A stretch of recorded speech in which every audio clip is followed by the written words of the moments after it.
ये जो पोयम है ऑन शेक्सपियर, इसे जॉन मिल्टन ने लिखा है। इस पोयम को सॉन्ग ऑन शेक्सपियर के नाम से भी जाना जाता था। इसे लिखा गया था 1630 में। इस पोयम का एक रिवाइज्ड वर्जन भी है जो 2 साल बाद 1632 में पब्लिश किया गया था, और उस वर्जन को एक एपिटैफ के रूप में छापा गया था, और उसको कहा जाता है ऑन द यूनिवर्सिटी कैरियर हू। ये जो पोयम है ये सिंगल स्टांजा की पोयम है, और इस स्टांजा में 16 लाइनें हैं।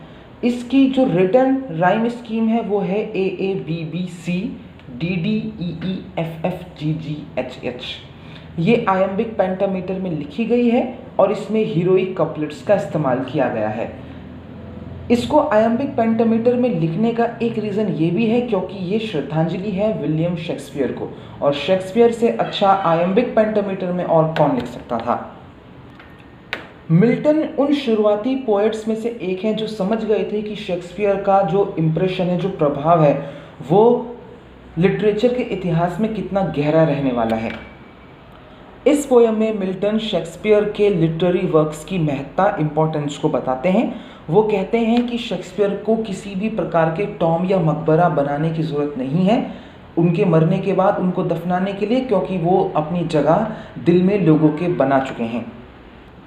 अब हम इस पोयम को लाइन टू लाइन पढ़ेंगे। What needs my Shakespeare for his honored bones? The labor of an age in piled stones, or that his hallowed relics should be hid under a star-appointing pyramid. What needs my Shakespeare? मेरे Shakespeare को किस चीज़ की ज़रूरत है? For his honored bones, उसकी सम्मानित हड्डियों को दफनाने के लिए। The labour of an age in piled stones, की एक सदी गुजर जाए, सदियां गुजर जाएं पत्थरों को सजाने के लिए, यानी एक मकबरा बनाने के लिए। और दैट हिज हॉलोड रेलिक्स, और ताकि, हैलोड कहते हैं होली, पवित्र, ताकि उनकी पवित्र, रेलिक्स बोलते हैं अवशेष, ताकि शेक्सपियर के पवित्र अवशेषों को छिपाया जा सके। किसके अंदर? एक स्टार पॉइंटिंग पिरामिड के अंदर।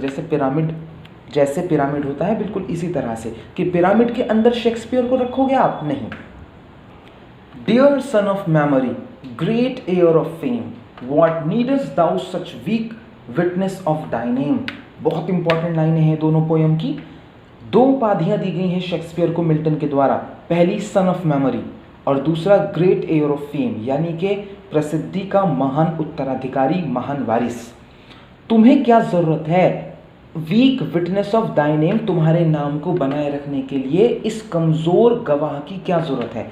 पिरामिड को या किसी भी मकबरे को, मॉन्यूमेंट को वो एक वीक विटनेस मानते हैं। शाहजहां ने मुमताज़ के लिए ताजमहल बनवाया, वो ज़िंदगी भर के लिए नहीं रहेगा। 200 साल बाद, 300 साल बाद वो ज़रूर टूटेगा, वो ज़रूर उसका पतन होगा। लेकिन जो जगह शेक्सपियर ने हमारे दिलों में बना ली है वो कभी भी ख़त्म नहीं होगी। सिंपल मिल्टन का मानना है कि शेक्सपियर को किसी मॉन्यूमेंट की जरूरत नहीं है। Thou in our wonder and astonishment hast built thyself a live long monument। वो बता रहे क्यों जरूरत नहीं शेक्सपियर को?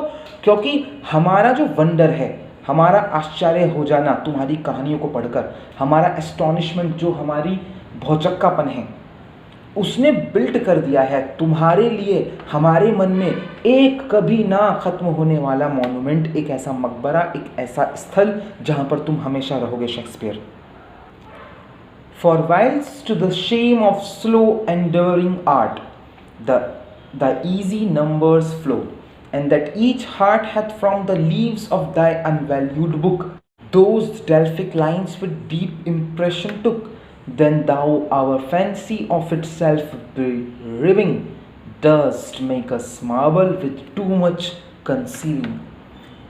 वो कह रहे हैं एक टाइम ऐसा था यूरोपियन लिटरेचर में जहाँ पर ड्रामास को और पोएट्री जो फॉर्म्स हैं आर्ट की, इस तरह की फॉर्म्स को लोग बहुत हल्के में लेते थे, लेकिन शेक्सपियर ने इस आर्ट को एंडेवरिंग कर दिया, एक नई ऊंचाइयों पर ले गए। For violence the shame of slow endeavouring art, कुछ लोग शेम कर रहे थे कि हम इस कला में नहीं जाना चाह रहे।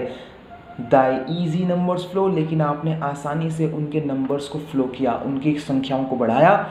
And that each heart hath from the leaves of thy unvalued book. मेरी सबसे फेवरेट लाइन है इस किताब की, ये इस पोएम की, सॉरी, क्या कि ऐसा कोई दिल नहीं होगा, चाहे किसी ने शेक्सपियर को पढ़ा हो या ना पढ़ा हो, कि उसके दिल में शेक्सपियर की लिखी कोई लाइन ना हो। और ये वाकई में एक अनयूजुअल सा फैक्ट है। आपने शेक्सपियर को नहीं पढ़ा, आप ये दावा कर सकते हैं, लेकिन कोई ना कोई वर्ड, कोई ना कोई प्रोवर्ब ऐसी ज़रूर होगी जो आपको याद होगी, लेकिन आपको ये नहीं पता वो शेक्सपियर ने लिखी है। इसीलिए वो शेक्सपियर की पोएम्स और ड्रामाज और प्लेस को अनवैल्यूड बुक कह रहे हैं, जिनकी किसी ने वैल्यू नहीं जानी, लेकिन अब उनकी वैल्यू धीरे धीरे लोगों को पता चल रही है। और अब तो खैर सब जानते ही हैं कि शेक्सपियर का क्या मकाम है लिटरेचर में। Those Delphic lines with deep impression to, वो डेल्फिक लाइन्स जो है उन्होंने बहुत गहरा प्रभाव छोड़ा है।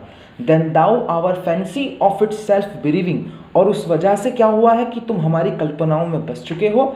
डॉस मेक अस मार्बल, और अब हम पत्थर बन चुके हैं। विद टू मच कंसीविंग, बहुत ज़्यादा कंसीविंग के साथ। इसको आप इस तरह से समझ सकते हैं कि मिल्टन कह रहा है कि शेक्सपियर को पहले आप अपनी जब रीडर पढ़ता है तो रीडर उसे अंडरस्टैंड करता है, अंडरस्टैंड करते ही वो मार्बल बन जाता है।